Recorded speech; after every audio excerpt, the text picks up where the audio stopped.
समझ लेते हैं। मैं बार बार इस बारे में बोल रहा हूं कि खतरा एक्चुअली उनको नहीं है जिनकी इम्यूनिटी स्ट्रांग है। तो किनको खतरा है उसके बारे में बात कर लेते हैं। खतरा एक्चुअल में किसको है? तो खतरा स्पेशली उनको है जिनकी इम्यूनिटी वीक है, जिनमें रोग प्रतिरोधक क्षमता जिनके शरीर की वीक है, वो हाई रिस्क पर है। इसीलिए अपनी इम्यूनिटी में बार बार बोला गया अपनी इम्यूनिटी पे ध्यान दो, अपनी इम्यूनिटी पे ध्यान दो। ऐसे पेशेंट इससे ज्यादा इन्फेक्ट होंगे।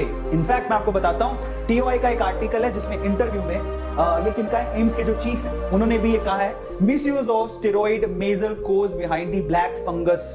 क्या हो रहा है कि अगर आप ध्यान से देखो तो कोरोना का जब ट्रीटमेंट किया जा रहा है उसमें स्टेरॉइड्स का इस्तेमाल भी किया जा रहा है। अब हम क्या कर सकते हैं? कोरोना से बचे, इधर कुआं उधर खाई। अब कोरोना की ट्रीटमेंट में स्टेरॉइड इस्तेमाल हो रहा है और वही स्टेरॉइड हमारी इम्यूनिटी को भी डाउन करता है और उसी वजह से हम लोग ब्लैक फंगस के भी शिकार हो सकते हैं। तो हम लोग इधर कोरोना से बचें तो उसके लिए स्टेरॉइड लेना पड़ेगा। स्टेरॉइड का ट्रीटमेंट है, अलग अलग तरह से स्टेरॉइड को लेना पड़ेगा। लेकिन अगर स्टेरॉइड लेते हैं तो उससे इम्यूनिटी डाउन होती है और अगर इम्यूनिटी डाउन हुई तो वहां पर ब्लैक फंगस का भी खतरा बढ़ेगा अगर हमने हाइजीन का ध्यान नहीं दिया तो, साफ सफाई का ध्यान नहीं दिया तो। समझ लो। तो डॉक्टर क्या कहते हैं जरा समझिए। कहते हैं patient who are giving steroid, जो पेशेंट है जिनको कोरोना से बचने के लिए, कोरोना से ट्रीटमेंट के लिए या फिर किसी और तरह के ट्रीटमेंट के लिए स्टेरॉइड दिया गया है, वो एक्चुअली अभी फंगस के शिकार हो रहे हैं।